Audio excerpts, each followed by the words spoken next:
Hai, aku Anindya Gita Warasri, NIM 20C10104 dari Fakultas Hukum dan Komunikasi Program Studi Ilmu Hukum Universitas Katolik Segio Pranoto Semarang. Pada kesempatan kali ini, aku akan menjawab pertanyaan yang telah diberikan oleh Pak Gregorius Daru. Pertanyaan pertama, apa pendapat narasumber tentang kematian mendorong seseorang untuk hidup sempurna? Menurut narasumber, hal tersebut tentu memiliki paham bahwa kematian itu adalah titik puncak manusia untuk mengambil keputusan yang terakhir.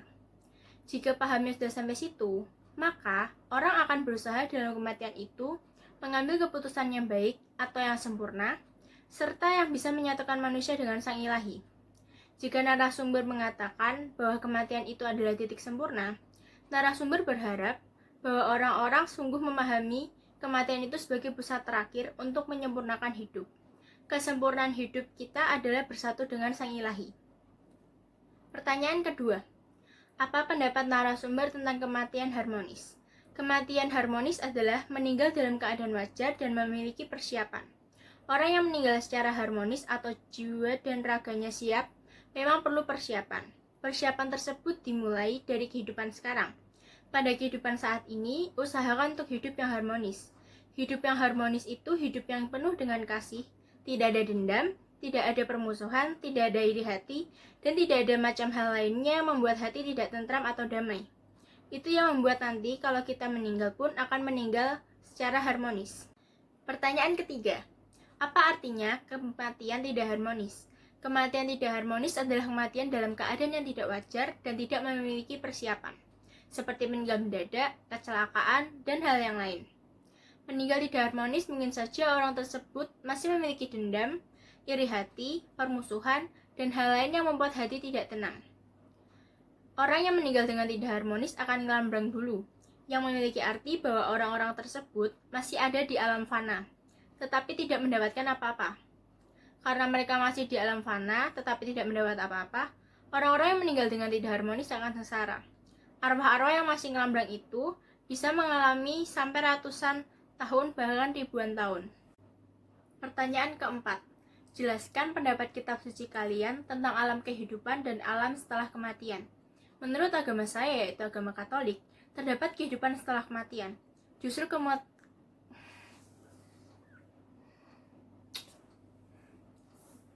betapa baiknya tuh.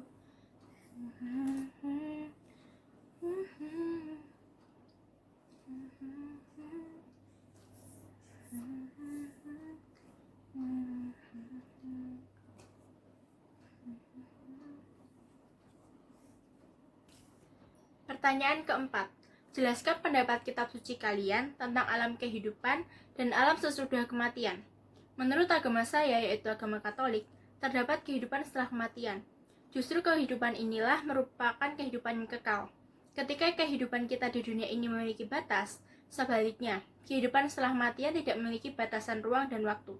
Setiap orang akan dihakimi sebelum memasuki kehidupan setelah kematian menurut agama Katolik. Seperti yang telah tertulis pada Matius bab 25 ayat 31-33. Apabila anak manusia datang dalam kemuliaannya dan semua malaikat bersama-sama dengan dia, maka ia akan bersemayam di atas tahta kemuliaannya. Lalu semua bangsa akan dikumpulkan di hadapannya, dan ia akan memisahkan mereka seorang daripada seorang. Sama seperti gembala memisahkan domba dari kambing, dan ia akan menempatkan domba-domba di sebelah kanannya, dan kambing-kambing di sebelah kirinya. Iman Katolik mengajarkan bahwa ada 3 tempat setelah kematian, yaitu surga, neraka, dan api penyucian. Pertanyaan kelima, apa yang harus dilakukan manusia untuk mendapatkan keselamatan sejati? Berikut ini cara memperoleh keselamatan sejati menurut iman Katolik yang sesuai dengan kehendak Allah. Yang pertama, yaitu kasih karunia. Konsep dasar yang perlu dipahami dalam Katolik yaitu bahwa keselamatan yang sejati bukan hasil usaha manusia, seperti yang dikatakan pada Alkitab dan tertulis pada Efesus bab 2 ayat 8. Sebab karena kasih karunia kamu diselamatkan oleh iman. Itu bukan hasil usahamu tetapi pemberian Allah. Inilah dasar penting yang harus dipahami, yaitu keselamatan adalah karunia Roh Kudus. Keselamatan sejati adalah pemberian Allah, tidak diusahakan dan tidak juga dicari, tetapi diberikan Allah kepada yang percaya kepadanya. Yang kedua, percaya pada Yesus. Selanjutnya, keselamatan sejati didapatkan dengan cara mempercayai dan menerima Yesus sebagai Tuhan dan Juru Selamat. Seperti dalam firman-Nya pada Yohanes bab 14 ayat 6. Kata Yesus kepadanya, "Akulah jalan dan kebenaran dan hidup. Tidak ada seorang pun yang datang kepada Bapa kalau tidak melalui aku." Dari sini maka jelas bahwa untuk dapat diselamatkan, maka satu-satunya cara yaitu pada keteladanan Yesus Kristus. Yang ketiga, penyalipan. Keselamatan itu sendiri terjadi melalui penyalipan Tuhan Yesus. Disitulah Allah dalam rupa manusia mengorbankan dirinya di kayu salib. Sehingga inilah makna dan peristiwa penting yang seharusnya selalu diingat oleh umat Allah, yaitu peristiwa penyalipan Yesus yang merupakan akar dari keselamatan ditawarkan Allah kepada umat-umatnya. Serta yang telah dituliskan pada Lukas bab 23 ayat 33-34. Ketika mereka sampai di tempat yang bernama Tengkorak, mereka menyalibkan Yesus di situ dan juga kedua orang penjahat itu, yang seorang di sebelah kanannya dan yang lain di sebelah kirinya. Yesus berkata, "Ya Bapa, ampunilah mereka sebab mereka tidak tahu apa yang mereka perbuat." Dan mereka membuang undi dan membagi pakaiannya. Yang keempat, penebusan dosa. Tuhan Yesus mati di kayu salib tak lain adalah untuk menebus dosa manusia.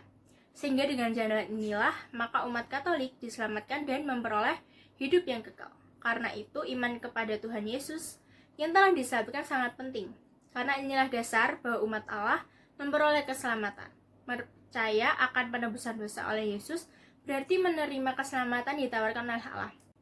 Yang kelima, pertobatan. Cara memperoleh keselamatan menurut iman Katolik ini cukup penting dan ditandai dengan ayat Alkitab tentang pertobatan. Karena itu, barang siapa yang bertobat, maka ia dapat diselamatkan. Seperti tertulis pada 2 Korintus bab 7 ayat 10.